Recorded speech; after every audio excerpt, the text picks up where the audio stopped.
Assalamualaikum warahmatullahi wabarakatuh.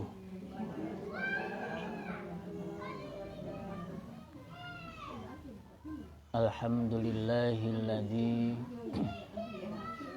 la ilma lana illa ma 'allamtana wa 'allimna ma yanfa'una wa zidna ilma. Rabbi shrah li sadri wa yassirli amri wahlul 'uqdatam min lisani yafqahu qawli. Allahumma sholli wa sallim wa barik ala sayyidina wa maulana Muhammadin sallallahu alaihi wasallam wa ala alihi wa ashabihi wa man tabi'ahum bi ihsanin ila yaumiddin. Amma ba'du. Sebelumnya kami ucapkan jazakillahu khairan kepada sahibul bait Bunda Leoni, Bunda Leoni, masyaallah, yang sudah bersusah payah menyediakan tempat, menyiapkan jamuan, serta memfasilitasi kegiatan ibu-ibu pada pagi ini. Semoga apa yang sudah diusahakan oleh Bunda Leoni dan apa yang sudah ibu-ibu semua usahakan untuk datang ke sini, yang itu semuanya diniatkan karena ingin menambah ilmu, dicatat oleh Allah Subhanahu wa taala sebagai sebuah kebaikan yang akan mendapatkan keridhaan dan pahala di sisi Allah Subhanahu wa taala. Tema kita hari ini tema yang mungkin sebagian orang pernah merasakan tersakiti. Sebagian orang pernah dikecewakan. Sebagian orang digawe kalah-kalahan.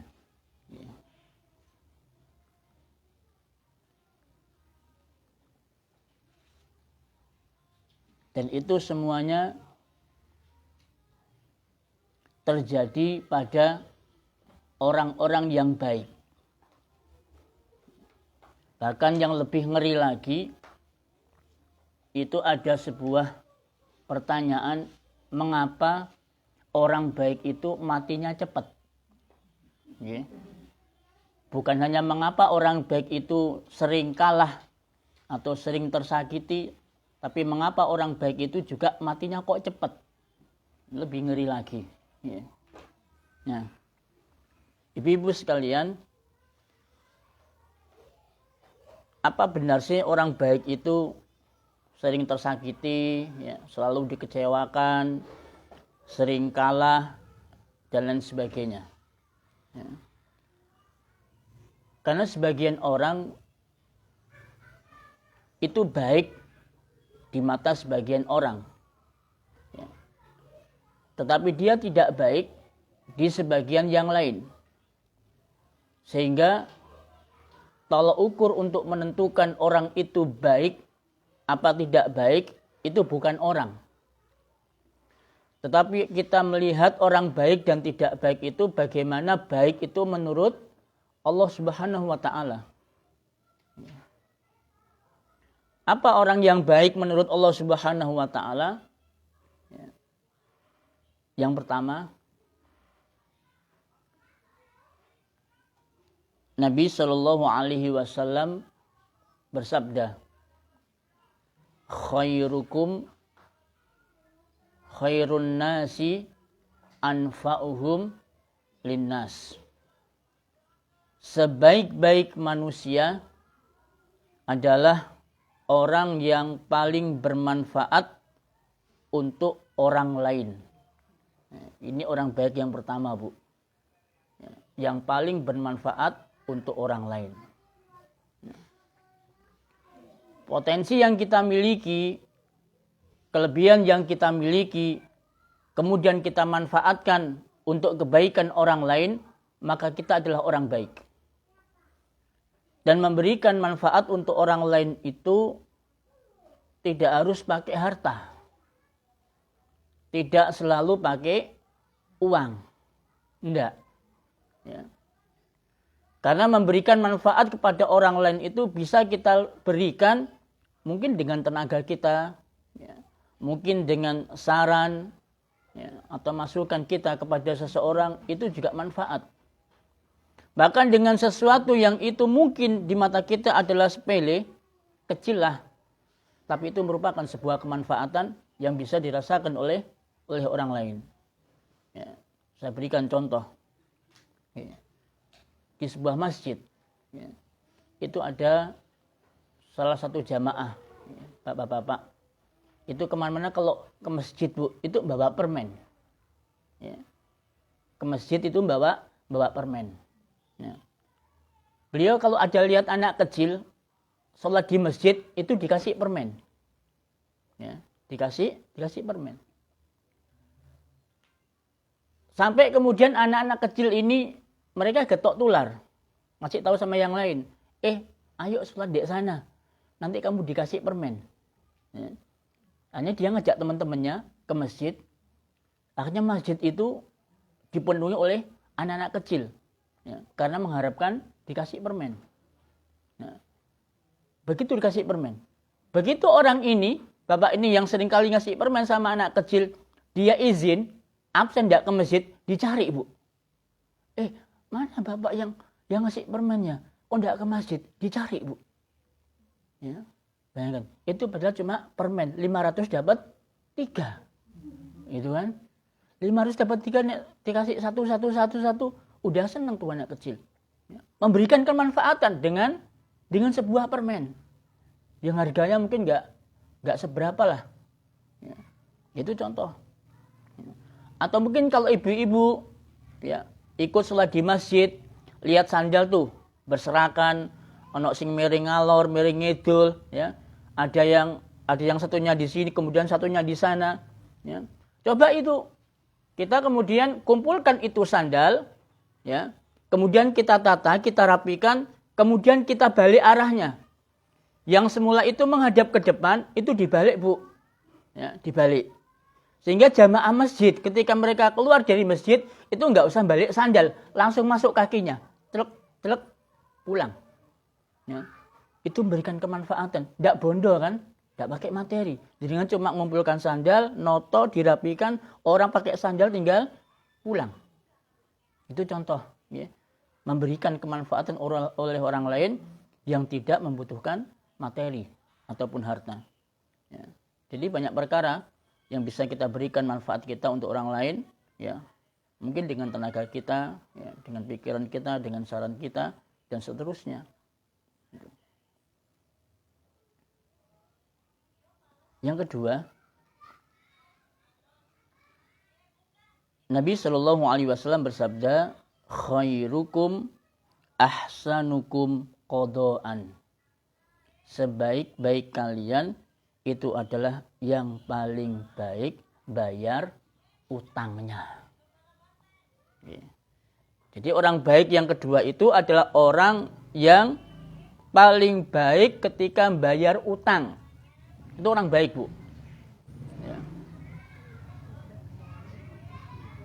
Nah, ibu-ibu, ada yang tidak punya utang di sini? Ada yang nggak punya utang? Nggak ada. Oh, berarti punya utang semua. Masya Allah. Rata-rata punya utang semua. Barakallahu fiik. Oh gitu ya. Rata-rata semua kita ini punya hutang. Ya, entah hutang janji, hutang materi dan sebagainya. Maka di antara orang-orang yang baik itu adalah orang yang paling baik dan paling bagus ketika dia itu membayar hutangnya.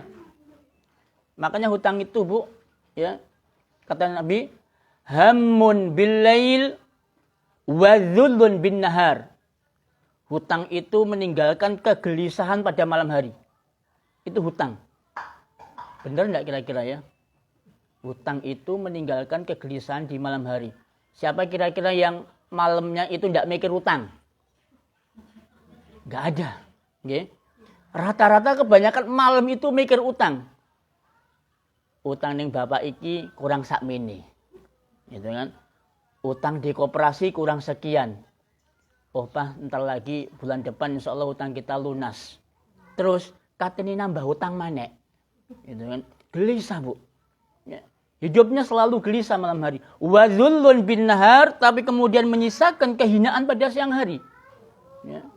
Ditagih-tagih orang, gitu kan? Debt kolektor datang, kemudian bank datang, koperasi datang, ya, tetangga-tetangga datang, teman-teman datang, nagih hutang semua di siang hari, meninggalkan kehinaan. Ya. Makanya ibu sekalian, di dalam Islam itu kita benar-benar diwanti-wanti. Ya. Ya memang boleh sih di dalam Islam hutang itu boleh. Cuma jangan sampai kita berhutang itu meninggalkan dosa. Bisa enggak hutang itu meninggalkan dosa? Bisa. Okay. Hutang itu meskipun boleh di dalam Islam, tapi meninggalkan dosa. Apa dosanya dalam hutang, Bu? 2. Okay. Hutangnya dosa di dalam hutang itu ada 2. Yang pertama adalah ketika dia itu berbicara dusta, bohong. Ya. Contoh nih. Teman-temannya lagi hutang kan, datang ke rumah, koperasi datang ke rumah. Ini orang tuanya ngomong sama anaknya, Cong, mohon beda orang, ya, ntar dina ngebela ya, ibu tade, ya, nak, le, nek ono uang golek ibu ngomong ya, ibu gak ono, lu nanti bu, cuma ngomong ayo ibu eloro, gitu kan? Dua ya, padahal nggak apa-apa, ibunya sehat. Seger wong tadi pagi masih senam itu kan. Tiba-tiba ngomong sama anaknya, "Nek ono wong golek ibu, ojo ngomong ibu gak ono." Kan? Nah itu Bu, yang pertama. Dia sudah berdusta dan mengajarkan kedustaan itu sama anaknya. Yang kedua, dalam hutang itu orang biasanya ingkar janji. Ya kan? Datang ke kita nih, ya. Mbak, saya pinjam uangnya dong, ini buat bayar sekolah. Ini buat itu, ya. Insya Allah bulan depan saya ganti dah, saya bayari. Ya. Iya. Kemudian ketika bulan depan tidak bayar, Bu, ya, ditagih lagi, ingkar janji. Bulan depan aja ya. Ya wes bulan depan. Terus begitu dia ingkar janji. Ya. Nah, makanya orang berhutang itu orang yang paling baik dalam orang itu ketika datang untuk kita berhutang, Bu. Ya. Datang untuk hutang, ya, nangis-nangis, ya, dengan wajah-wajah melas. Ya. Begitu ditagih kayak singa. Ya. Hutangnya kayak kucing, begitu ditagih kayak singa. Bahkan orang yang berhutang itu kemudian dimarah-marahi, dimaki-maki. Ya Allah, enggak ingat dulu ketika dia berhutang. Ya. Ketika waktunya ditagih, sudah jatuh tempo, marah-marah, bahkan kemudian yang menghutangi dicaci maki. Ya. Maka orang yang paling baik itu adalah orang yang paling baik di dalam membayar hutangnya. Makanya ibu, para ulama itu mengatakan begini. Ibu bisa melihat orang itu baik apa tidak dalam 3 kondisi. Ya. 1, ketika dia itu safar. Ya. Ketika dia bepergian, coba ibu-ibu itu kalau safar bepergian sama teman, ngajak teman, itu bisa ketahuan tuh. Ya. Karakter aslinya, watak aslinya baik apa enggak ketika dia safar sama ibu-ibu. Itu ketika safar. Yang kedua, ketika dia itu terlibat hutang. Ya. Jadi orang baik apa enggak itu bisa dilihat ketika dia itu terlibat dengan hutang dengan jenengan. Bagaimana muamalah dia ketika dia hutang dengan jenengan? Baik enggak dalam menyaur, dalam membayar? Yang ketiga, ketika dia itu sedang sendirian. Ya. Ketika dia itu sedang sendirian. Kenapa? Kadang orang itu kalau di hadapan orang banyak itu pura-pura baik, Bu. Ya, pencitraan. Apalagi kalau di depan kamera. Ya. Wallah ya, mesti banyak baiknya kalau di depan kamera. Ya. Tapi kalau udah di belakang kamera, nggak ada orang, sendirian, orang belum tentu baik. Ya. Ya. Makanya dalam 3 kondisi ini para ulama mengatakan kalau ingin mengetahui kebaikan seseorang itu lihatlah dalam 3 kondisi. Ketika dia safar, ketika dia terlibat utang, ketika dia sendirian. Nah. Yang ketiga, orang baik itu adalah orang yang berbagi makanan. Ya. Nabi SAW bersabda, khairukum man at'amat ta'am. Sebaik-baik kalian adalah orang yang mau berbagi makanan. Berbagi makanan itu enggak harus mahal. Apa, Bu? Makanan yang paling murah di Leces ini apa? Kerupuk. Nggih. Kerupuk itu makanan yang paling murah.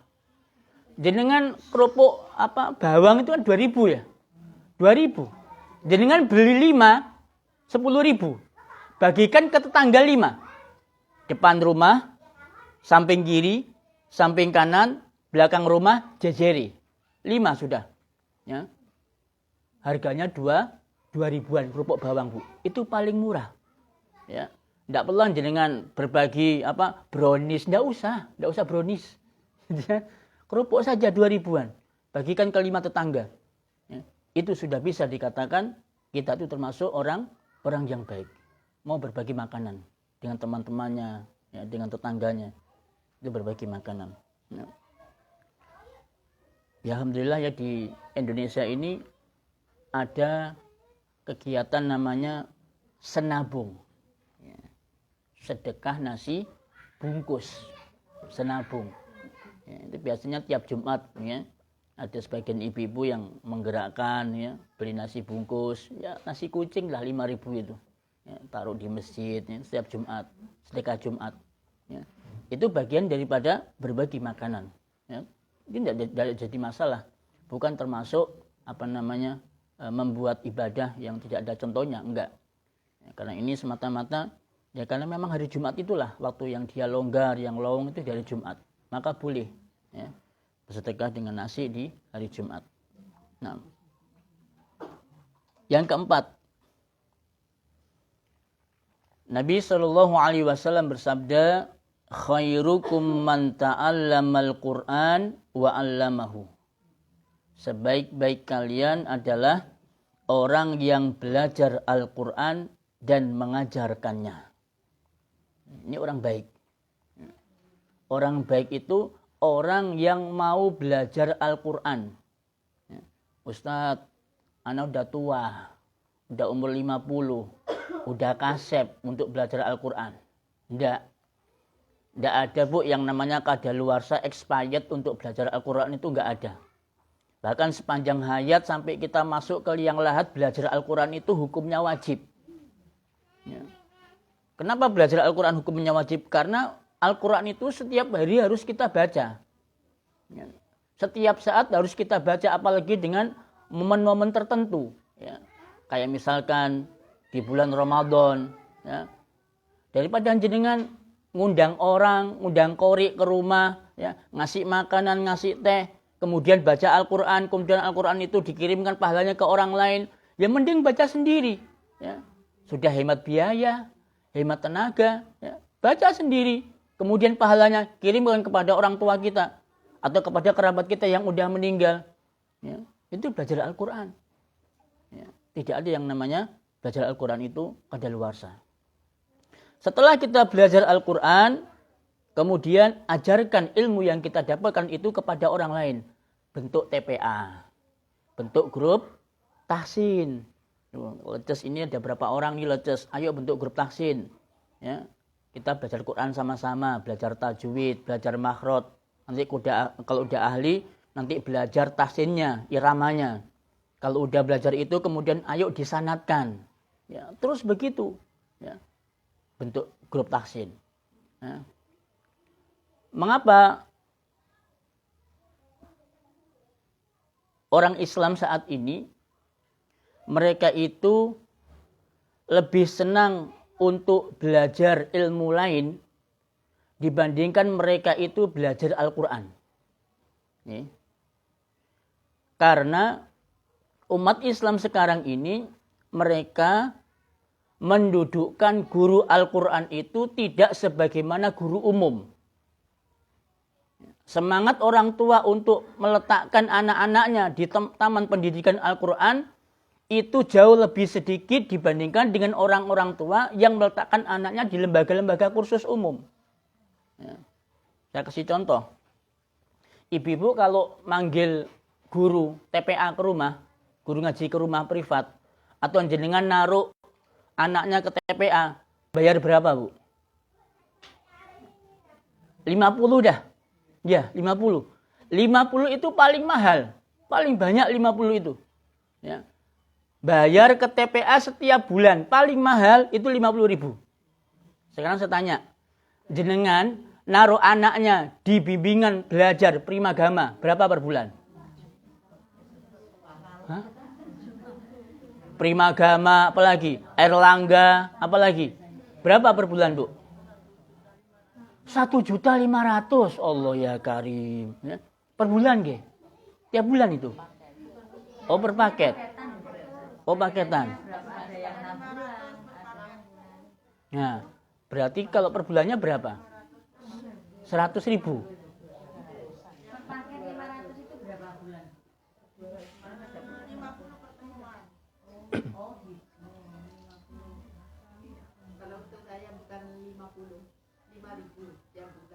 Wow, guru TPA, Bu? Alhamdulillah ada TPQ di rumah. Tuh, bayangkan. Itu kadang ada yang 1 tahun. Nggak bayar, Bu. Allah ya Karim. Sebaliknya, kalau sekolah taruna, nggak pernah bayar. Kemanapun ditarik. Oh, tuh, ngaku, Bu. Ya. Di TPA itu malah lebih tragis lagi. Per bulan 5.000. Itu pun cek nunggak. Gitu kan? Dibandingkan dengan kita naruh anak kita di taruna nggak pernah telat bayar. Ini kan Masya Allah. Ya ini. Ya. Kita ini tidak memanusiakan guru Al-Quran. Padahal ini Al-Quran adalah untuk bekal mereka baik di dunia maupun di akhirat. Ya. Orang kalau ahli Al-Quran itu ibu semua. Ya, itu hidupnya akan dijamin oleh Allah Subhanahu wa Ta'ala di dunia sampai di akhirat. Mahsyar, keringetan dan sebagainya menanti hisab. Ini anak kita datang sambil bawa mahkota. Dipanggil kita sama Allah Ta'ala. Si fulana bin fulan ta'al kemari. Makaikan mahkota ke kita. Masya Allah. Ya. Apa tidak senang dengan itu? Ya. Nah itu dari situ kita harus bagaimana memperlakukan guru Al-Quran itu. Sebagaimana kita memperlakukan guru-guru umum. Anak nggak bisa matematika. Kita sedih, Bu. Tapi anak nggak bisa ngaji. Dinalah tak bisa ngaji. Abacaan lah. Ya. Itu kalau nggak bisa ngaji. Orang tua nggak sedih, nggak takut, anak-anaknya nggak bisa ngaji, dibandingkan dengan orang tua itu lebih takut lagi kalau mereka nggak bisa matematika, nggak bisa bahasa Inggris. Bahkan sampai dilesno matematika, dileskan bahasa Inggris, dilesno komputer. Rela mereka bayar mahal. Ya. Ya, maka sebagai bentuk kebaikan ini, ayo disemarakkan ya, program pendidikan Al-Quran itu dan manusiakanlah guru Al-Quran itu. Kalau bisa bayar mahal, Bu. Ya. Kalau di zaman dulu ibu-ibu semua, di masa kejayaan Islam, di masa khalifah kekhilafahan, itu guru-guru agama, termasuk guru Al-Quran, itu bayarannya per bulan sekian puluh juta. Ya. Lebih dari 50 juta per bulan itu. Makanya kemudian orang zaman dulu, mereka peradaban Islamnya itu sangat maju. Banyak ulama-ulama lahir dari zaman dulu. Karena mereka memperlakukan ulama, memperlakukan ilmu agama, memperlakukan Al-Quran, itu sangat mahal. Dibandingkan dengan kita sekarang ini. Ya, makanya kita, anak-anak kita, ya, mereka jauh dari Al-Quran ya seperti ini. Ya, karena tidak ada penghargaan dan penghormatan sama sekali terhadap guru Al-Quran. Nah.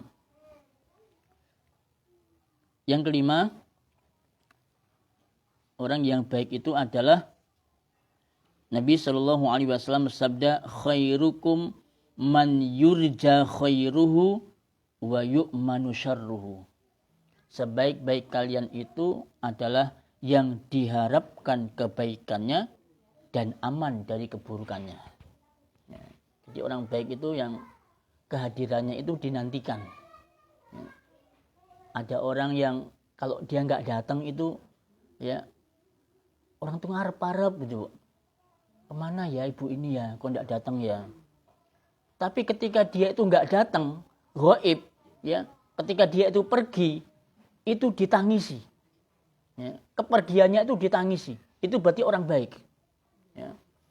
Sebaliknya orang yang buruk itu kehadirannya itu bikin resek. Ya. Kehadirannya itu tidak dikehendaki oleh orang lain, tapi kepergiannya itu tambah disyukuri. Alhamdulillah pindah wis wangi.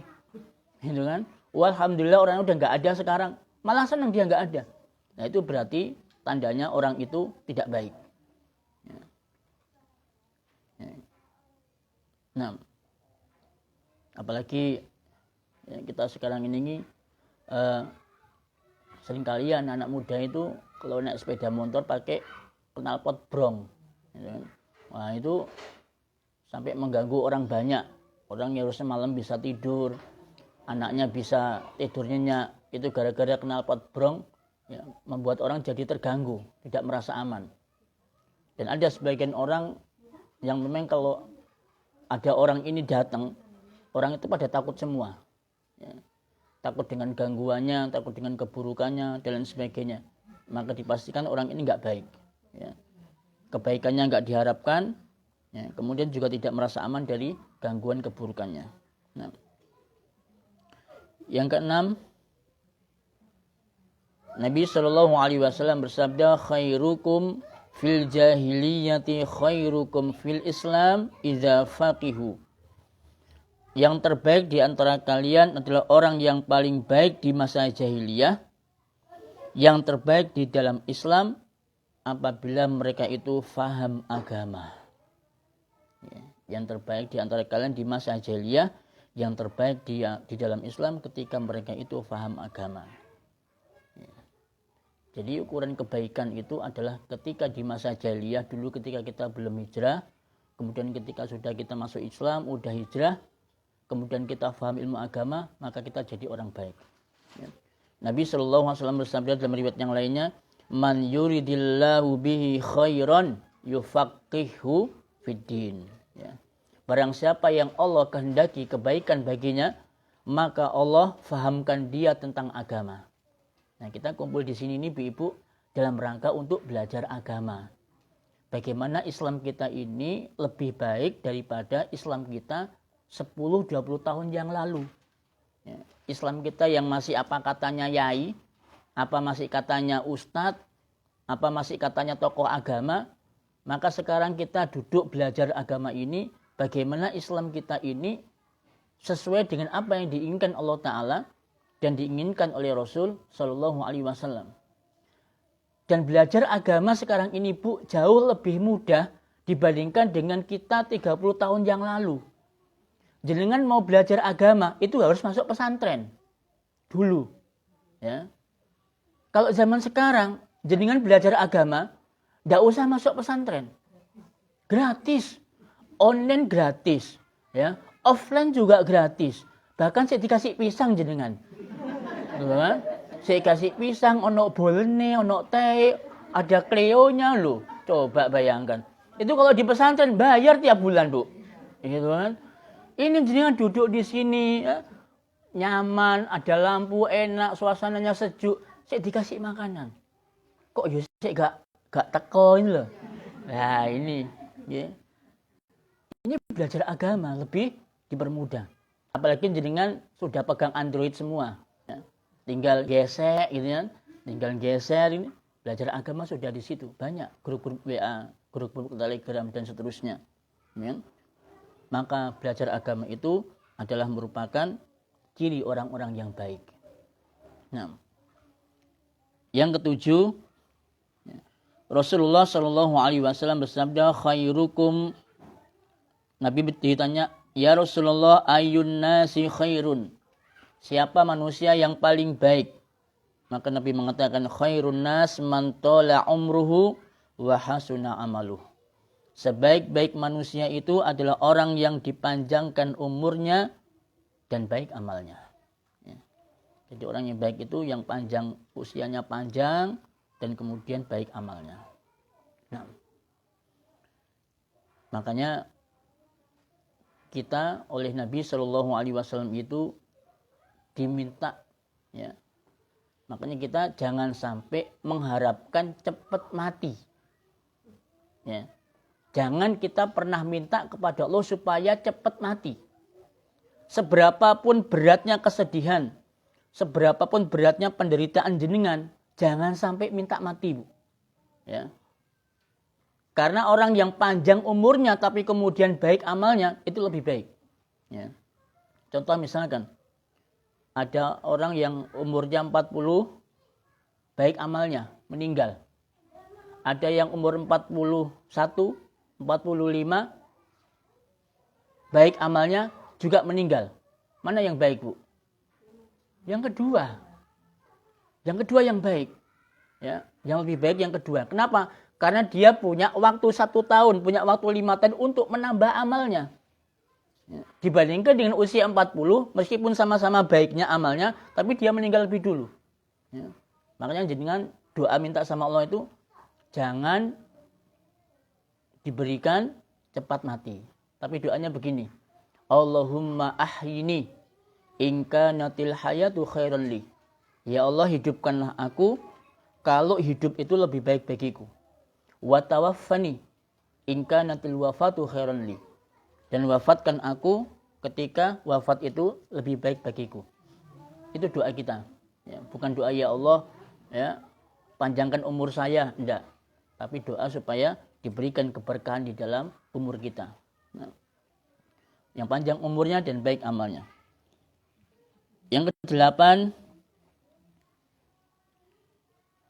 Rasulullah Shallallahu Alaihi Wasallam bersabda, khairukum, sebaik-baik kalian adalah ar-rijalu, seorang lelaki, ya'malu fi sabilillah, dia beramal di jalan Allah, ala farosihi, di atas kudanya, au ibilihi, atau di atas untanya, au dabbatihi, atau di atas kendaraannya.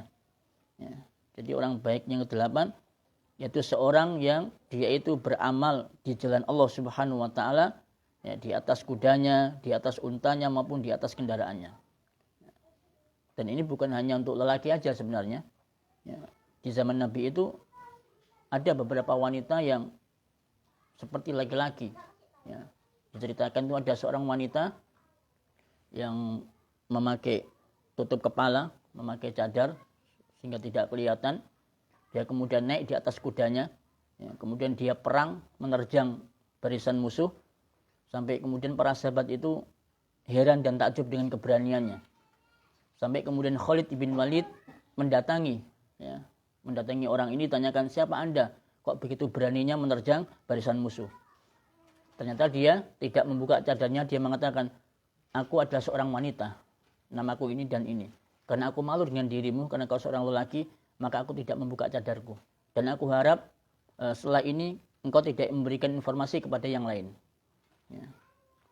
Itu ibu sekalian, orang yang baik di mata Allah Subhanahu wa taala. Yang 9 yang terakhir. Ya. Nabi Shallallahu Alaihi Wasallam bersabda, khairun nisaikum, sebaik-baik wanita di antara kalian. Ini kan ibu-ibu semua yang hadir nih. Ya, sebaik-baik wanita di antara kalian. Siapa? Al-wadudul walud, al-mu'tiyatu wal muwasiyatu. Yaitu wanita yang penyayang, yang banyak anaknya, yang tidak kasar, yang menghibur suaminya. Saya ulangi ya.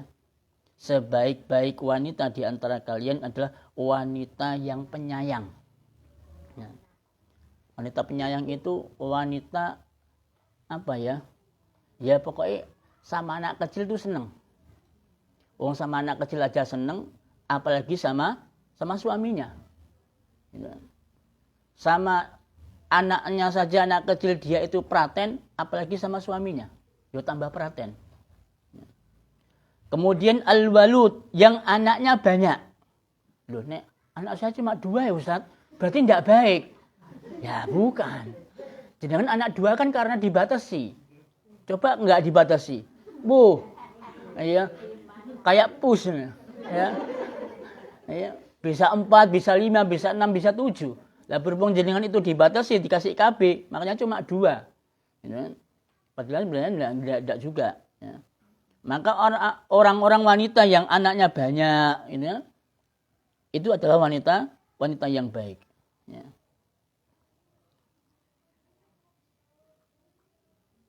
Zaman sekarang ini punya anak banyak itu dirasa berat. Dirasakan berat oleh sebagian wanita punya anak banyak. Padahal ibu-ibu kalau dipikir-pikir ya dikatakan berat juga ya berat. Tapi nek dinikmati ya enggak juga sebenarnya. Berat pisan. Masya Allah. Iya. Berat sedikit berat. Masya Allah. Kalau punya banyak anak itu banyak yang mendoakan, Bu. Jenengan sedo meninggal kan, ya mendoakan cuma 2. Ya nek 2 itu pelak semua. Ayo. Nah, kalau punya anak banyak kan mungkin yang enggak pelak cuma 1, kan? Yang 3, yang 4 pelak semua. Loh, kan enak jenengan. Dari punya anak 2 enggak pelak semua. Itu kan. Nah, makanya punya anak banyak itu jauh lebih baik dibandingkan punya anak sedikit. 2 anak cukup, ya. 3 anak baik, ya kan? 4 anak lebih baik. Nah, 5 anak ya, istimewa, ya kan? Nah, itu ya. Nah, punya banyak anak itu sebaik-baik wanita kata Nabi Shallallahu Alaihi Wasallam. Ya. Makanya orang-orang dulu itu, masya Allah ya, orang kalau punya anak sampai 8, 10, 12, ya, 13 zaman dulu itu, masya Allah. Dan sekarang ya jadi semua, Bu. Alhamdulillah jadi pegawai semua. Padahal kerjanya cuma tani. Coba jadi lihat tani. Tapi 13 anaknya jadi PNS semua, sukses semua. Oh, tanahnya ombo. Zaman dulu ada yang cuma jadi wedono, jadi pak cari, anaknya sukses semua. Ya. Dibandingin dengan zaman sekarang anaknya 2 bingung. Ya. 13 enggak bingung, Bu. Sekarang anak 2 bingung. Ate nguliah no, gak ono biaya, utang. Zaman dulu mau kuliah enggak pakai utang. Enggak pakai utang. Ya. Ya dengan profesinya itu sebagai pedagang, ada yang jadi petani, enggak sampai utang, Bu. Enggak bingung zaman dulu. Kok sekarang kok punya anak 2 kok bingung gitu loh. Ya, sedikit padahal. Ya. Nah, jadi itu yang disampaikan Nabi. Kemudian wal mu'atiyatu, ya, tidak kasar. Ya. Tidak kasar itu apa? Lembut ya. Ya. Nah, lembut ini bukanlah lembut ya. Lembut ya. Ya, jangan tahu sendirilah lembut itu. Kemudian al muwasiyatu, kemudian dia ada yang menghibur suaminya. Bu, kenapa sih bapak-bapak itu kalau cangkruan ngopi sukanya di warung kopi daripada di rumah? Sebabnya apa, Bu? Sebabnya, yang di warung kopi itu yang ditanya bukan Mas dari mana? Boten. Yang ditanya itu Mas mau apa? Gitu kan? Mau minum apa? Nah, cobalah ibu-ibu, suaminya pulang kerja, habis safar suaminya tanya, Mas mau minum apa? Kalau bisa kasih pilihan, Mas mau teh, mau kopi, apa mau aku? Nah, gitu Bu. Ya. Nah, makanya suami itu lebih betah ngopi di warung kopi daripada ngopi di rumah. Ya kan? Loh betul itu. Coba jangan lihat bapak-bapak lebih suka cangkruan di warung kopi. Apalagi sing dodol itu, wah, ya glowing orangnya, terawat, wangi. Waduh, ya. Sak jam 2 jam betah di situ, Bu. Nah, coba jenengan itu jadikanlah di rumah itu jenengan sebagai warung kopi. Ya. Diwangeni, ditanya, Mas mau apa? Mau teh, mau kopi, apa mau aku dulu? Gitu kan. Nah, itu termasuk diantara sebaik-baik wanita ya, yang disampaikan oleh Nabi Shallallahu Alaihi Wasallam. Ya. Nah, itu ibu semua ciri-ciri atau tanda-tanda orang baik menurut Allah Subhanahu wa taala yang disampaikan oleh Nabi Shallallahu alaihi wasallam. Nah, ya kita tidak harus semua nggih, tidak harus nomor 1 sampai 9 itu ada pada diri kita semua, enggak. Ya minimal lah ada 1 atau 2 atau mungkin sebagian yang itu ada sama diri kita, ya. Maka cukuplah itu bisa dikatakan sebagai orang yang baik. Nah, kemudian setelah kita menjadi orang yang baik, apakah kemudian banyak orang yang suka? Tidak. Ya. Kita sudah jadi orang baik, ibu-ibu jangan pernah mengharapkan orang itu akan suka sama kita semua. Tidak, Bu. Ya.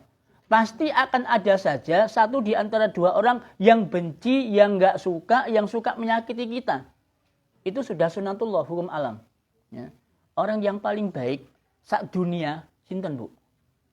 Kanjeng Nabi. Ya. Kanjeng Nabi itu orang yang paling baik sak dunia. Enggak ada yang menandingi kebaikan Nabi Shallallahu Alaihi Wasallam. Saya tanya, apa Nabi itu disukai sama orang? Enggak. Ada saja orang yang enggak suka. Bahkan yang enggak suka itu kalangan keluarga. Abu Lahab, pamannya sendiri enggak suka. Ya. Kemudian sepupu Nabi sendiri juga enggak suka sama beliau. Kemudian Abu Jahal, paman Nabi, juga enggak suka sama Nabi. Kemudian orang-orang yang ada sekelilingnya, itu juga enggak suka semua sama Nabi. Hanya beberapa orang saja di antara orang-orang Quraisy yang suka sama Nabi Shallallahu Alaihi Wasallam. Ya. Bahkan ketidaksukaan mereka itu bukan hanya dilewatkan lewat ucapan.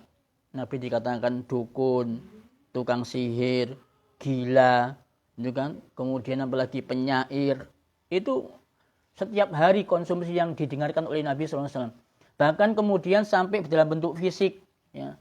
Jadi jalannya Nabi itu dikasih beling sama istrinya Abu Lahab itu. Kemudian Nabi dilempari kotoran unta ketika sedang sholat. Kemudian beliau juga dicekik lehernya dari belakang sama orang-orang Quraisy. Itu Nabi seringkali menghadiri seperti itu ibu semua. Maka kalau Nabi orang yang paling baik saja ada musuhnya, maka jangan pernah berharap tidak punya musuh. Jangan pernah berharap tidak pernah disakiti, tidak pernah dikecewakan, tidak pernah punya musuh. Itu jangan pernah berharap.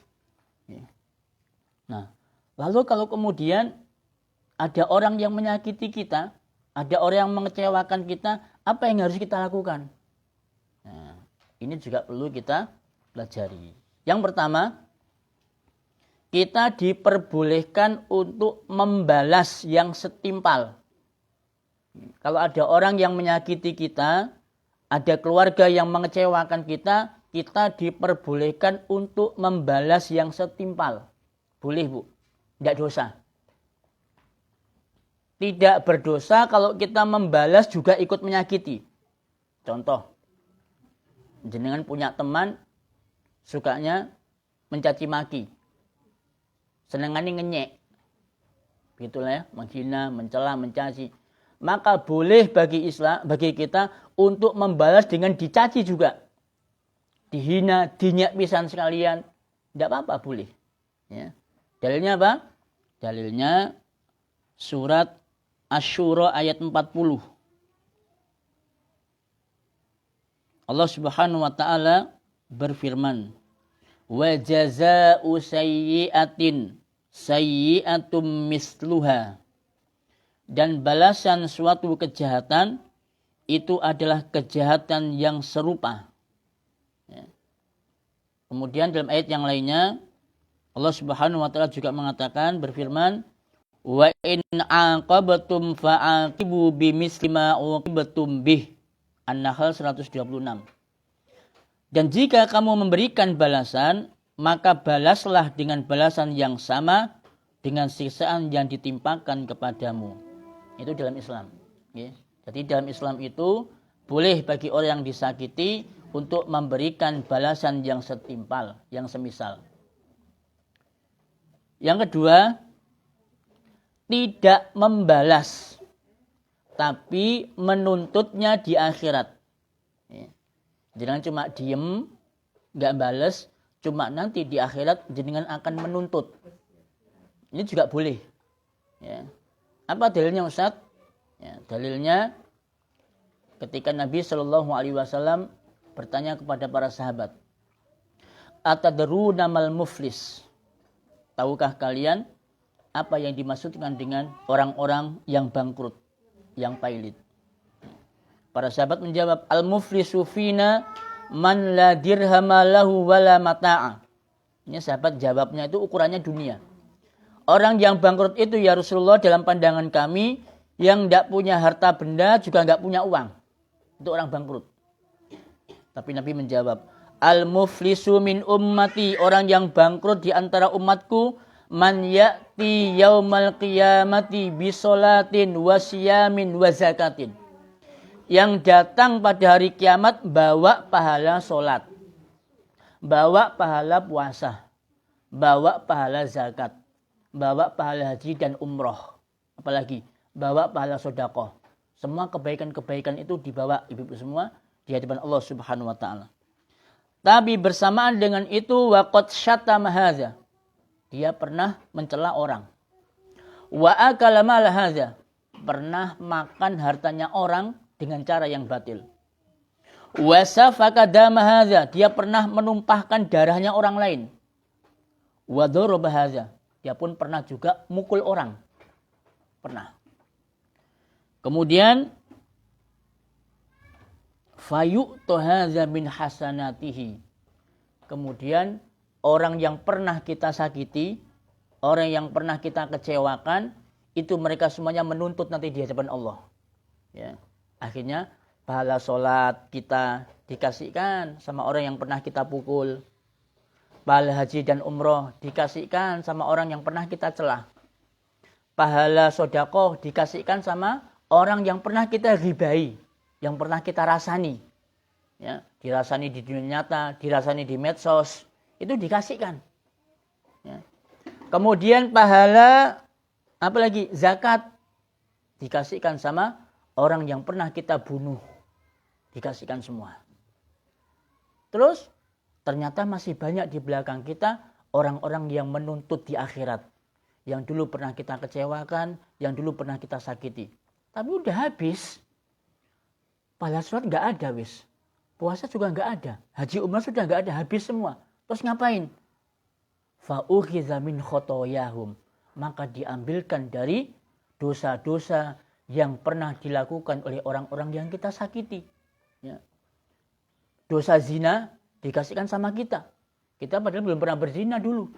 Tapi gara-gara ini, ya, kita dituntut di akhirat, akhirnya kita kena dosa zina. Dosa mencuri dikasihkan sama kita. Dosa ghibah dikasihkan sama kita. Semua keburukan-keburukan yang pernah orang kita sakiti diberikan sama kita semua. Apa yang terjadi? Kemudian fatulihat alaihi. Kemudian dilemparkan kepadanya fatulihat finnar. Kemudian orang ini pun dilemparkan ke dalam neraka. Hati-hati Bu. Ya. Orang yang kita sakiti dia nggak balas.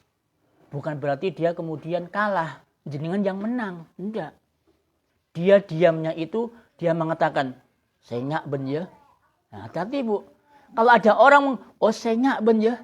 Nah, engkau bi kakek temu di akhirat. Oh berat sudah Bu.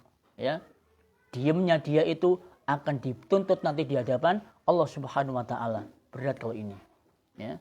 Nah, itu sikap yang kedua, yaitu kita tidak membalas, tapi nanti kita pun akan menuntut di akhirat. Yang ketiga, sabar dan memaafkan. Ya. Sabar dan memaafkan. Allah Subhanahu wa taala berfirman, ya, dalam surat sama sebenarnya An-Nahl 126 dan Asy-Syura 40, kelanjutan dari ayat tadi.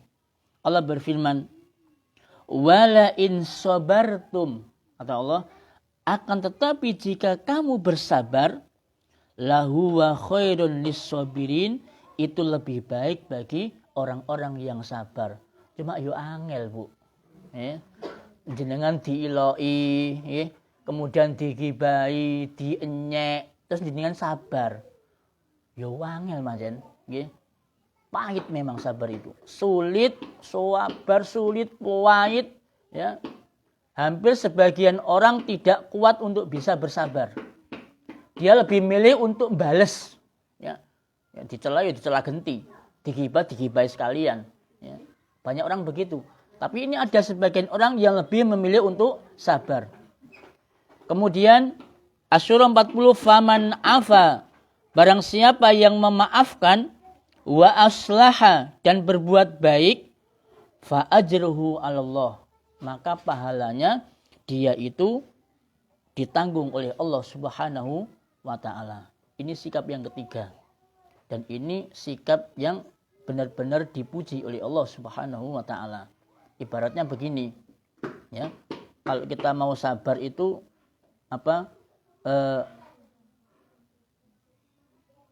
tadi kalau yang pertama dan kedua, kalau yang pertama itu nggak dapat apa-apa. Jadi dengan pahala nggak dapat, dosa pun juga nggak dapat. Kalau yang pertama. Kemudian yang kedua, jenengan dosa tidak dapat, itu kan. Kemudian di akhirat sudah dapat balasannya. Tapi yang ketiga, itu jenengan akan mendapatkan pahala yang jauh lebih baik dibandingkan dengan apa yang dilakukan oleh seseorang ketika menyakiti kita. Ya. Maka sikap yang ketiga ini sikap yang seharusnya dimiliki oleh seorang muslim. Dia memilih sabar dan memaafkan orang-orang yang pernah menyakiti kita dan yang pernah mengecewakan kita. Wa man afa wa aslaha fa ajruhu 'alallah. Barang siapa yang memaafkan dan berbuat baik, ya, kepada orang yang menyakiti, maka pahalanya ditanggung oleh Allah Subhanahu wa taala. Nah, kemudian yang berikutnya, mengapa sih orang yang disakiti, ya, yang dikecewakan itu dia seringkali merasakan demikian. Orang-orang baik itu, dia merasa disakiti, dia sering dikecewakan dan seterusnya. Ini apa sebabnya? Justru malah itu tidak terjadi pada orang-orang yang buruk, pada orang-orang yang tidak baik. Ya. Yang pertama, karena dia meyakini, ya, bahwa orang yang mengecewakan dirinya dan yang menyakiti dirinya itu sebagai bentuk ujian dan cobaan dari Allah Subhanahu wa taala. Okay. Saya ulangi. Mengapa orang yang baik itu merasa tersakiti atau sering dikecewakan? Karena dia merasa bahwa itu merupakan bentuk ujian dan cobaan dari Allah taala. Jangan bisa lihat dalam surat Al-Furqan ayat yang ke-20. Al-Furqan ayat 20. Allah taala berfirman, "Wa ja'alna ba'dakum li ba'din fitnah atasbirun." Dan kami akan jadikan sebagian kamu sebagai ujian, cobaan bagi sebagian yang lain. Apakah kamu akan bersabar? Nah ini Bu. Ya. Jadi kalau ada orang yang disakiti oleh temannya, jadi ada dalam kehidupan kita itu, memang Allah sengaja hadirkan, Allah datangkan orang-orang sebagai bentuk ujian dan cobaan sama kita. Ya. Ya karena kita kan orang beriman ibu-ibu semua. Tidak mungkin lepas dari ujian. Dalam rumah tangga. Ada yang Allah datangkan mertua sebagai ujian baginya. Ya. Diuji dengan mertuanya. Masya Allah. Ya. Mulai dari dia sejak nikah. Ya, sampai mertuanya meninggal. Oh itu ujian terus dia. Ada yang mertuanya pelak. Ya, baik. Orang tuanya baik. Diuji sama iparnya. Gitu kan? Diuji sama iparnya, luar biasa. Ya. Ada yang lolos ujian keluarga nggak ada, punya tetangga resek semua. Ya. Jadi kan diuji oleh Allah Subhanahu wa taala, dihadirkan seorang tetangga yang buruk, gawean yang ngerasani, ya, jenengan beli barang-barang yang baru dia iri, sakit hati, ya, kemudian mengeluarkan ucapan-ucapan kepada tetangga yang lain, tuh, ya. Jadi memang sengaja Allah hadirkan sebagian orang sebagian kerabat kita sebagai bentuk ujian kepada kita. Ya. Atas birun, nah, apakah kalian mau bersabar? Itu kata Allah. Ya. Makanya kemudian karena sikap inilah banyak orang-orang yang tersakiti itu mereka lebih memilih untuk bersabar. Karena mereka tahu bahwa itu merupakan bentuk ujian dan cobaan dari Allah Subhanahu wa taala. Kemudian Nabi Shallallahu alaihi wasallam juga bersabda, "Man yuridillahu bi khairan yusib minhu." Barang siapa yang Allah inginkan kebaikan pada dirinya, Allah akan uji dia. Allah akan berikan cobaan kepadanya. Ya. Jadi ini sebagai tanda kebaikan bahwa Allah akan hadirkan, Allah kirimkan beberapa orang dalam rangka untuk menguji kita. Yang kedua, dia akan ditolong dan dibela oleh malaikat. Ya. Dia akan dibela dan ditolong oleh malaikat. Makanya dia lebih memilih untuk diam. Diam untuk disakiti. Diam untuk dikecewakan. Ya. Suatu ketika Abu Bakar As-Siddiq radhiyallahu an itu duduk bersama dengan Nabi. Ya, duduk sama Nabi. Kemudian tiba-tiba ada orang yang mencela, mencaci, memaki Abu Bakar As-Siddiq.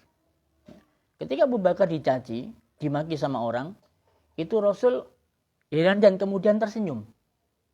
Coba, Abu Bakar dicaci, dimaki sama orang, ini Rasul senyum, nggak marah. Kemudian ternyata cacian orang ini, makian orang ini semakin bertambah. Nggak berhenti, Bu. Terus dicaci. Akhirnya karena mungkin gregetan ya, kemudian Abu Bakar pun membalas. Membalas cacian orang itu, membalas makian orang itu. Karena Abu Bakar membalas cacian dan makian, kemudian Rasul berdiri. Rasul berdiri kemudian meninggalkan Abu Bakar. Abu Bakar heran. Loh, ya, Rasul kok berdiri meninggalkan saya? Ditututi, Bu. Dari belakang sama Abu Bakar. Kemudian Abu Bakar tanya, "Ya Rasulullah, mengapa pada saat aku ini dicela sama orang, kemudian kamu duduk, kamu tersenyum? Namun di saat aku ini membalas cacian mereka, makian mereka, kamu kok berdiri kemudian meninggalkan saya?" Kata Nabi, pada waktu kamu dicela, dicaci, kemudian kamu diam, itu Allah sedang mengirimkan malaikatnya untuk membela dan menolongmu. Ya. Namun di saat engkau membalas cacian mereka dan ucapan mereka, itu malaikat pergi dan kemudian setan pun datang. Ya. Dan aku tidak ingin duduk bersama dengan syaitan. Ya. Jadi kalau jenengan ini yang milih sabar, yang diam tadi itu, jenengan sedang ditolong dan dibela oleh malaikat. Maka jangan dibalas, Bu. Ya, makanya orang seringkali tersakiti yang begini ini. Karena mereka tahu apa yang dijanjikan oleh Allah Subhanahu wa taala, dibalik dia itu disakiti dan dikecewakan. Ya. Kemudian yang ketiga, berlapang dada dan memaafkan. Ya. Jadi mengapa dia sering disakiti? Karena dia mengambil sikap berlapang dada dan memaafkan. Kisah ini terjadi pada Abu Bakar As-Siddiq. Dia punya sepupu, namanya Mistah bin Usasah radhiyallahu an. Mistah ini hidupnya kekurangan, Bu. Jadi Abu Bakar As-Siddiq itu yang membantu ekonominya Mistah. Mulai dari makan, nyekolahkan anaknya, dan seterusnya. Itu Abu Bakar yang biayai. Suatu ketika datang berita isu bahwa Aisyah radhiyallahu anha itu selingkuh dengan Mu'attal, salah seorang sahabat Nabi. Isu. Kemudian isu itu dihembuskan oleh orang-orang munafik Abdullah bin Sabah di kota Madinah. Dan banyak di antara para sahabat yang percaya dan termakan dengan isu itu kalau Aisyah istri Nabi itu selingkuh. Nah, termasuk yang ikut membenarkan dan menyebarkan berita hoak itu kalau Aisyah itu selingkuh, itu sepupu Abu Bakar, namanya Mistah. Tuh. Ini udah dibantu ekonominya, ya, dibantu keluarganya, kok malah justru ikut menyakiti putrinya. Kemudian Abu Bakar bersumpah, ya, wallahi demi Allah, kata beliau, ya, mulai saat ini aku tidak mau lagi membantu dan menolong Mistah. Dia bersumpah. Lalu kemudian Allah pun menurunkan surat An-Nur ayat 22. Ya, Allah berfirman, "Wala ya'tali ulul fadli minkum." Dan janganlah orang-orang yang mempunyai kelebihan harta, wasa'ati dan kelapangan, an yu'tu ulil qurba, di antara kamu untuk bersumpah bahwa mereka tidak akan memberikan bantuan kepada keluarganya. Wal masakin, dan orang-orang miskin. Wal muhajirin, dan kepada orang-orang muhajirin. Fi sabilillah, di jalan Allah. Wal ya'fu, hendaknya mereka memaafkan. Wal yasfahu, dan berlapang dada. Ala tuhibbuna an yaghfirallahu lakum. Bukankah kalian ingin Allah itu mengampuni dosa-dosamu? Nah, jadi ini peristiwa yang terjadi pada Abu Bakar. Ketika dia disakiti oleh sepupunya sendiri, Mistah, dengan membenarkan dan menyebarkan berita kalau putrinya itu selingkuh. Ya, kemudian Allah menurunkan surat ini. Fal ya'fu wal yasfahu. Hendaknya kau maafkan dan berlapang dada. Ya. Maka inilah yang kemudian yang menjadikan sebab, ya, mengapa sih orang-orang yang baik itu sering tersakiti, ya karena itu, karena mereka menyadari bahwa apa yang dijanjikan oleh Allah Subhanahu wa taala berupa pahala, ya, dan juga kemudian berupa keridhaan dan ganjaran yang Allah berikan kepada orang-orang yang bersabar, maka mereka lebih banyak untuk sering disakiti. Nah, wallahu a'lam bishawab, ya. Mungkin itu pembahasan yang bisa kami sampaikan dalam kesempatan ini. Mungkin ada pertanyaan dulu, ya, sebelum kita ini, atau ada yang mau disampaikan, dipersilahkan. Mau nanya pakai nulis apa langsung? Monggo. Nulis dan sediakan kertasnya. Mau nulis?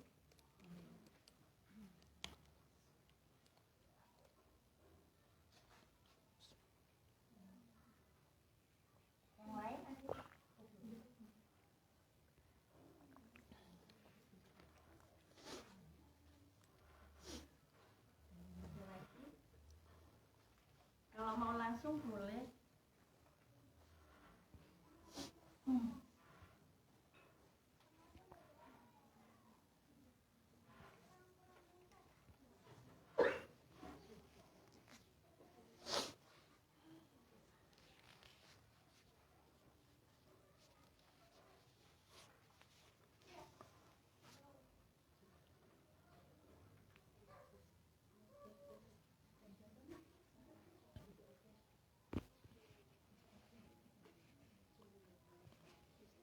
Nggih, monggo Bu.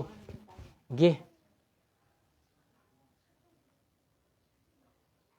Ketika seperti apa yang dijelaskan Ustaz tadi, kesulitan masyarakat untuk memuliakan guru agama, itu solusi apa kira-kira yang bisa kami bawa di tengah-tengah masyarakat yang seperti itu? Sebab di daerah kami di desa itu ustadznya jarang, kalau dukun banyak. Itulah sehingga kayaknya kita itu kurang guru. Nggih. Barakallahu fikum. Kekurangan guru agama. Apa sebabnya kita kekurangan guru agama? Karena tidak ada prospek atau kesejahteraan yang diberikan sama guru agama. Dulu Bu, kenapa orang tua itu nggak mau masukkan anak ke pesantren? Karena image-nya di masyarakat, pesantren itu adalah bengkel, bengkel akhlak. Jadi yang masuk pesantren itu adalah anak-anak yang nakal, gitu. Jadi kalau nakal, saya nggak kakek meler ya, masuk lagi pondok lah. Takut sudah anak Bu, ya. Oh masih ada ya. Masya Allah, loh. Murid-murid kami juga seperti itu, latar belakang mereka orang tua yang memasukkan ke pondok. Nah, itu ternyata masih juga. Ya. Jadi pondok itu dipakai alternatif terakhir kalau anak itu meler. Apalagi sampai anak itu nggak berprestasi, Bu. Ya, tinggal kelas, nunggak kelas lagi, nggak naik lagi sampai 3 kali berturut-turut. Malu orang tuanya. Bu, masuk lagi pondok bayi lah. Ya, todos kok ambil bu guru. Ya, gitu akhirnya, Bu, dimasukkan ke pesantren. Dan di pesantren kemudian bawaan dari sebelumnya kemudian dibawa ke pesantren. Ya sudah, anak-anak kemudian di pesantren nggak jadi lebih baik, tambah nakal di pesantren. Kenakalan mereka itu kemudian ditularkan kepada anak-anak pesantren yang lainnya. Itu yang pertama. Yang kedua, alumni pesantren, alumni pendidikan agama itu tidak pernah diperhatikan oleh pemerintah. Tidak pernah diperhatikan oleh masyarakat. Coba jenengan pirsani, guru-guru agama itu hidup mereka itu lebih mengkhawatirkan, lebih mengenaskan dibandingkan dengan orang-orang yang lulusan umum. Apalagi jenengan kuliahkan ke dokter. Wow, ya. Suka banget itu orang, ya. Karena kesejahteraannya terjamin. Tapi kalau guru agama nggak ada, Bu. Ya, maka ini merupakan tanggung jawab kita bersama, ya. Jadi antara pemerintah kemudian dengan masyarakat ini harus kerjasama. Dan ini tidak bisa kita berikan sama pemerintah seutuhnya, nggak bisa. Jadi harus dari dukungan dari masyarakat kita. Ya mungkin dari hal yang kecil dulu, dari yang kecil dulu, bahwa orang tua memasukkan anak ke pesantren itu bukan dalam rangka untuk mereka itu jadi ustadz, enggak. Jadi jangan pernah jangan punya bayangan anak kita kalau masuk pesantren lulus jadi ustadz, enggak, Bu. Ya, itu harus kita perbaiki. Anak masuk pesantren itu agar anak itu jadi anak baik, jadi anak soleh dan solehah yang kelak jenengan kalau udah meninggal dunia ada yang mendoakan. Itu. Tidak masalah anak jenengan dokter tapi dokter santri. Boleh anak jenengan jadi polisi tapi polisi santri. Jadi TNI nggak apa-apa tapi TNI yang santri. Beda loh, Bu, TNI santri, polisi santri dengan polisi yang nggak nyantri. Beda. Ya kan? Dia mau korupsi nggak jadi, ya kan? Ya karena polisi santri. TNI mau senang-senang sama rakyat nggak berani, karena TNI santri. Dokter mau macam-macam, ya meskipun dia dokter kandungan, ya, karena dokternya santri nggak berani, ya. Nah jadi alumni pesantren itu dalam rangka untuk bagaimana menjadikan anak kita itu baik. Anak-anak kita soleh dan solehah, membuat mereka mendoakan kita ketika kita sudah meninggal dunia. Nah, kemudian yang kedua, masyarakat harus peduli dengan guru agama. Kalau mereka tidak diperhatikan oleh pemerintah, ya kitalah yang memperhatikan. Ya, misalnya kalau ada TPA gitu, guru TPA, mosok yo 5.000 rek, kok cek tegone. Ya, cobalah itu dinaikkan 50.000 sebulan. Itu banyak sudah, Bu, 50.000 itu. Banyak sudah. Nggak ada yang sampai 100.000, nggak ada. 50. Nah, cobalah itu 50.000. Berapa anak sekian itu, maka 50.000 setiap bulan. Nggak berat insya Allah. Ya, nggak berat. Sulit untuk menaikkan rata. Terus dan lagi sekarang itu banyak yang nyari TPA yang gratis. Yang nggak bayar sama sekali. Nah, ya itu. Itu sebenarnya di desa itu sudah berapa orang pindah karena ibu nyari yang gratis. Ya sudah, saya terserah di sana. Saya silakan. Nah, biasanya kalau yang gratis itu ya hasilnya ya gitu, Bu, hasilnya ngajinya iya tidak berkualitas lah kalau gratis itu. Ya saya bilang ke orang tua, sebenarnya saya kecewa karena apa? Karena saya sudah melajari dari Iqra 1 sampai Hafidz Quran itu kayaknya tidak ada apa-apanya. Tapi ada apa-apa, saya ikhlasnya gitu. Yang penting ngaji anak-anaknya gitu. Untuk menggratiskan saya minta maaf saya gitu. Nggih. Betul, Bu. Karena ada apa yang kekurangan apa seperti tempat air, sampaikan saya sediakan sendiri. Nggih. Betul. Ya itulah, nggih, miris banget lah. Ya dengan kondisi masyarakat kita itu yang memandang sebelah mata lah guru-guru agama dan juga guru-guru Al-Qur'an. Nah, mungkin begitu Bunda nggih yang bisa kami jawab? Nggih. Allahu a'lam.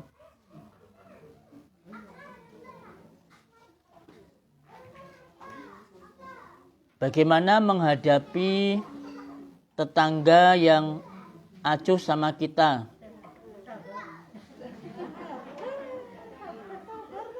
Padahal kita niatnya bermuamalah lain dengan tetangga tersebut. Posisi tetangga itu mampu dalam materi, sehingga kita menjadi sungkan mau berbagi sedikit mau berbagi sedikit makanan. Oh iya, nah. Oke.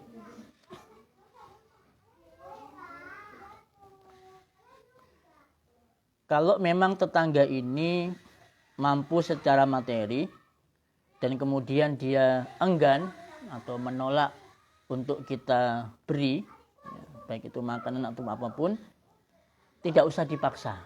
Oke. Tidak usah dipaksa untuk harus nerima. Tidak. Kasihkan yang lain. Insya Allah jauh lebih banyak yang pingin untuk menerima itu daripada tetangga kita yang dia secara materi dia mampu. Dan memang tetangga yang mampu itu kebanyakan jaim, Bu. Ya, kebanyakan jaim. Ya, gengsi lah. Gengsi dikasih. Gitu ya. Padahal aslinya ya pingin pisan aslinya. Nggih. Aslinya. Cuma ya berhubung dia tuh gengsi, jaim, akhirnya enggak lah. Padahal di belakang, aslinya aku ya pingin niku. Ya. Tapi berhubung jaim, ya begitulah. Okay. Jika ada orang yang ingkar janji, apakah boleh kita menagihnya di akhirat? Boleh. Ya. Kalau ada orang yang di dunia, dia tidak melunasi hutangnya, seringkali ingkar janji, maka boleh untuk menagihnya di akhirat. Tidak jadi masalah. Tapi kalau jenengan lebih suka untuk memaafkan, ya sudah ikhlaskan saja, ya. Maka itu jauh lebih baik. Nggih. Nah.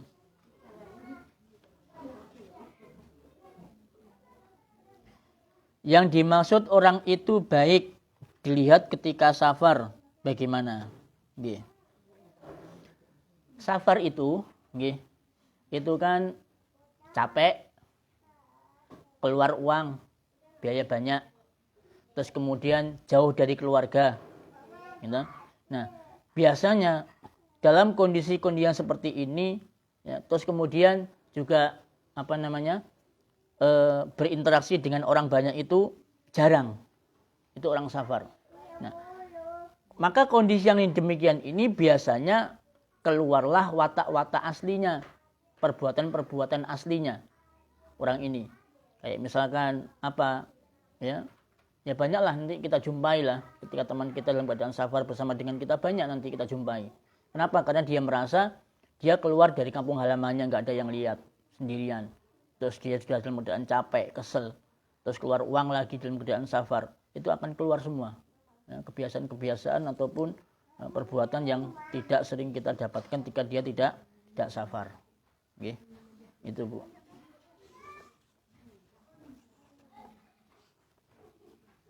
Mohon diulangi doa keberkahan yang tadi disampaikan. Oh nggih. Doa itu nggih, doa supaya diwafatkan dalam keadaan baik atau dihidupkan dalam keadaan baik. Nggih. Allahumma, ya Allah, ahyini, hidupkanlah aku, in kanatil hayatu khairon li, kalau hidup itu lebih baik bagiku. Wa tawaffani, dan wafatkanlah aku, in kanatil wafatu, apabila wafat itu khairon li, lebih baik bagiku. Ya Allah, hidupkanlah aku jika kehidupan itu lebih baik bagiku, dan wafatkanlah aku apabila wafat itu lebih baik bagiku. Jadi ini doa yang diucapkan oleh Nabi ketika ada seseorang yang sedang sakit keras. Yang sakit keras dan kemudian dia tidak kuat dengan sakitnya, kemudian dia minta mati sama Allah. ya. Tidak kuat sudah. Ya Allah, kula mboten kuat ya Allah. Wis jenengan pondot ae. Kan biasanya begitu orang kalau tidak kuat sakit. Ya, kemudian sama Nabi tegur, jangan begitu, ya. Coba doanya dirubah, ya. Ya Allah, hidupkanlah aku jika hidup itu lebih baik bagiku, dan matikan aku jika mati itu lebih baik bagiku. Nah, tidak dari Nabi doa begitu. Nah, jika suami istri berhutang atas nama istri, ini yang hutang suami nggih. Jika suami berhutang atas nama istri dan kemudian bercerai. Suami punya hutang atas nama istri dan kemudian bercerai. Apakah istri wajib membayar hutang tersebut sedang hidupnya istri tidak mampu? Tidak wajib. Ya. Karena hutang itu hutang suaminya. Kecuali ya, suaminya hutang itu untuk dipakai sehari-hari. Ya, untuk makan anaknya, untuk bayar sekolah. Nah, itu, tapi kemudian atas nama istri karena istri punya slip gaji. Misalkan begitu dia punya slip gaji. Nah itu maka istri wajib untuk melunasi hutangnya. Tapi kalau suaminya ini berhutang untuk dipakai sendiri, ya, misalkan untuk membantu keluarganya, gitu kan, atau dia untuk beli apa, misalnya beli burung, gitu kan, hutang untuk beli burung karena dia suka burung, misalkan begitu, yang mau dia jual lagi, nah kemudian dia meninggal dunia, ya maka hutang ini dibebankan kepada suaminya. Kalau suaminya meninggal gimana? Hutang itu dibebankan kepada ahli warisnya. Ya. Misalkan orang tuanya suami, adiknya suami, kakaknya suami, itu harus dibebankan kepada mereka. Nah, bukan kepada istrinya. Nah,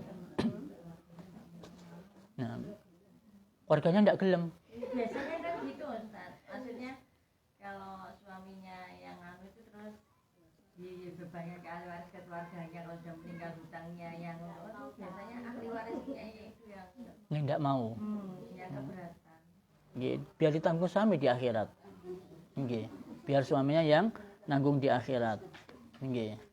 Nah, kalau jenengan misalkan cinta sama suaminya, sayang, ya wis jarno wis tak bayari wis. Nah, lain. Nggih. Daripada engko suamiku dituntut di akhirat sama orang, wis jarno wis tak bayari. Nah, misal Bukan meninggal tapi Ustaz cerai. oh, nggih cerai sih ya. Iya, cerai ini. Iya, cerai. Ya termasuk sedekah, Bunda. Nggih. Jadi Istrinya yang melunasi. iya, istrinya melunasi termasuk sedekah dia sama suaminya, nggih. Nek ridho jenengan, nggih.